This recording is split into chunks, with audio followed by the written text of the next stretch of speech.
I remember the smell of that street before I remember its name. Damp stone, coal soot softened by snow, and the faintest comfort of warm bread from 2 doors down. The roofs leaned toward each other like old friends trading secrets over the alley, and lantern light pooled on the cobbles in ovals, as if the town were laying out little saucers for the night to sip. We were passing low, bells quiet, when the air tugged at me. One of those small, insistent pulls that says a story is trying to happen and would appreciate a witness. The shop window was no larger than a suitcase lid. Frost had traced ferns along its edges, leaving a clear oval in the center through which you could see the neatest disorder I've ever admired. Reels of silk stacked like bright cupcakes, patterns pinned with stern confidence, a tomato-shaped pincushion bristling with silver, and a measuring tape draped with the self-importance of a mayoral sash. At the work table, a man with a careful back and careful hands held a needle as if it were a prayer. He was a tailor by craft and by nature. Some people meant cloth, others meant dignity as they go. He did both, and the town leaned on that more than it knew. His eyes were tired, in the way eyes get when the arithmetic of days has not favored you.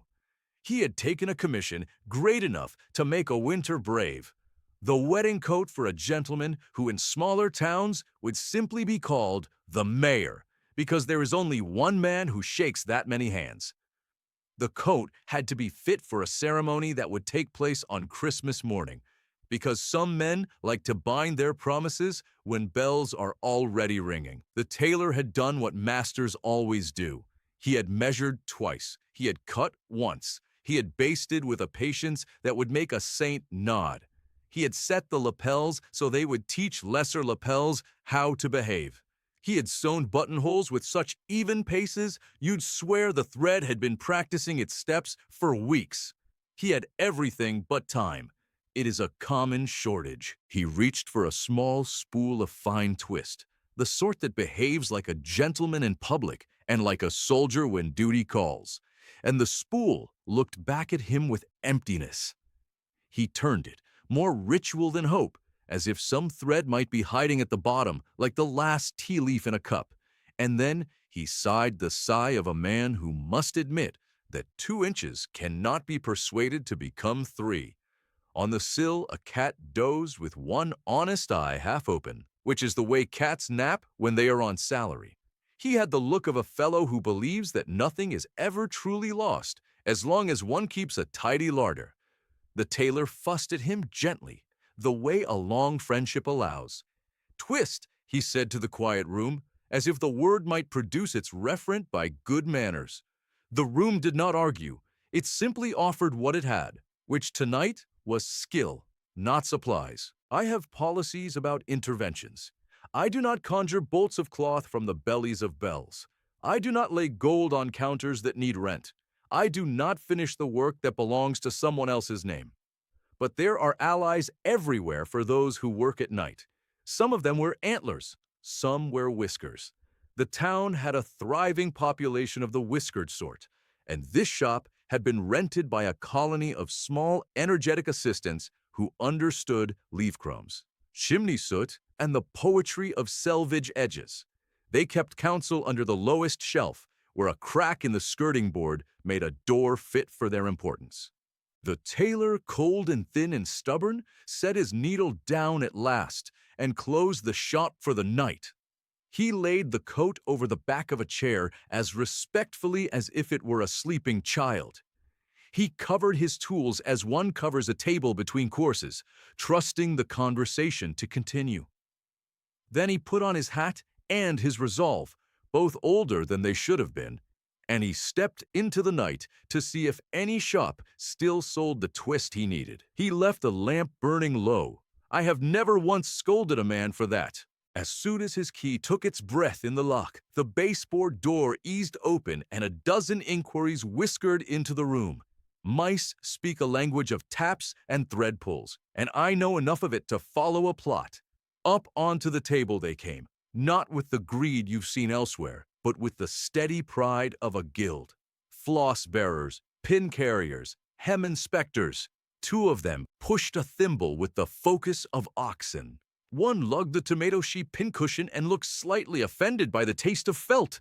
They circled the coat. Every mouse who had ever lived near cloth has an opinion about lapels.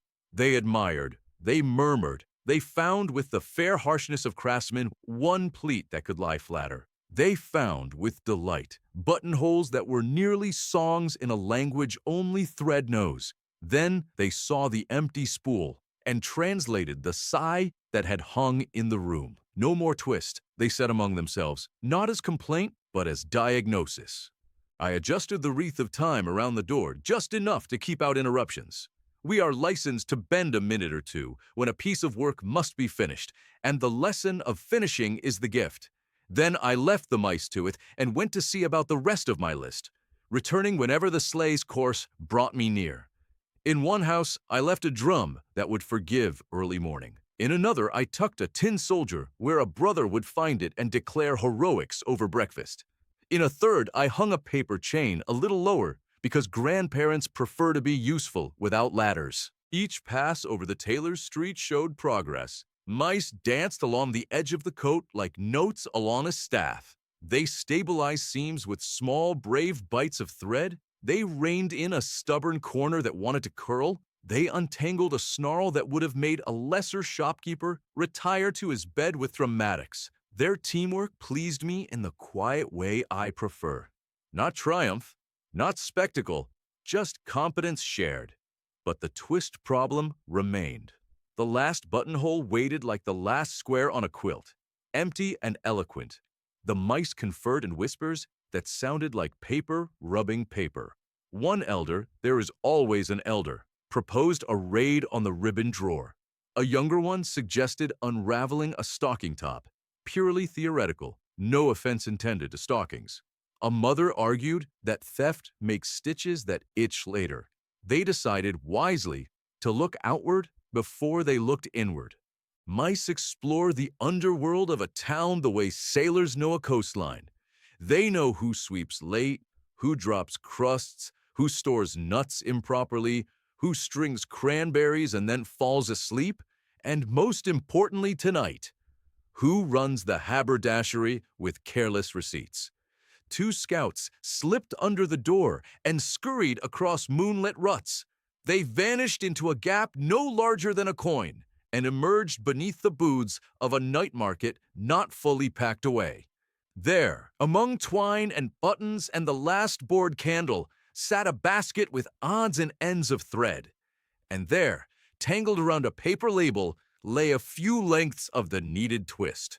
Too short to sell, too fine to throw. The scouts brought their treasure home like sailors carrying a rope from a ship that can still be saved.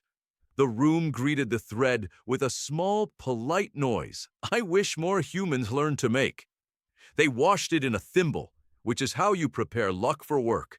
They dried it over the lamp in a loop as careful as a wedding ring.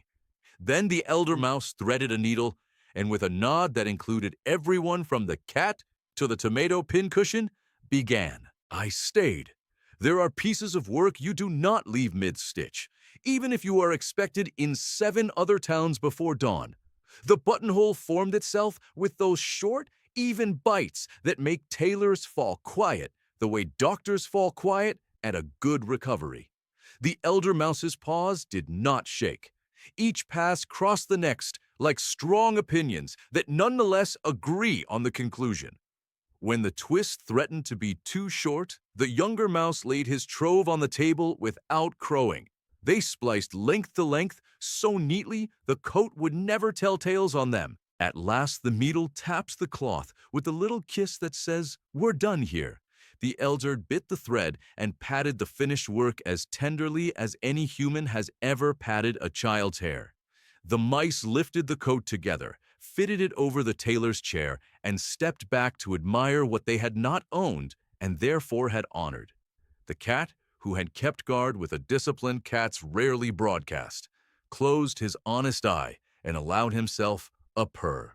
Not all guardians wear uniforms. Dawn tested the window. The town adjusted its blankets. A baker set his loaves to proof with a sigh that started as worry and ended as pride. The tailor's key found the lock and turned with the gravity of morning decisions. He stepped in, half hopeful, half afraid of the tricks that knights can play. He lifted the coat. He examined, not perfunctorily, but with the care of a man who speaks fluent stitch. He paused at the last buttonhole and took a breath that rearranged his years. His eyes did a thing eyes do when relief arrives disguised as wonder. He whispered a thank you to no one in particular and to all the right parties. He dressed the coat on a stand and circled it, finding that the lapels had grown, if possible, more confident. He set the buttons in their order and decided after only a moment's debate that the day deserved the dark mother of pearl. He wrapped the whole in tissue that had been saving itself for a triumph, tied it with the one surviving length of burgundy ribbon, and wrote the address in a dignified hand. He had barely time to carry the parcel to the door when the bell over it rang its small ceremony. The gentleman who would wear the coat stood there with that blend of importance and nerves peculiar to men who enjoy ceremony and fear being unequal to it. He took the parcel. He did not open it in the doorway, which told me his mother had been an excellent teacher. He thanked the tailor and said, because he could not help himself, that he had backed the horses for the parade out front. The tailor bowed, which a good craftsman can do without losing any height at all. When the door shut, the tailor sat. He did not collapse. He sat in the manner of a man who has earned the right to learn exhaustion slowly.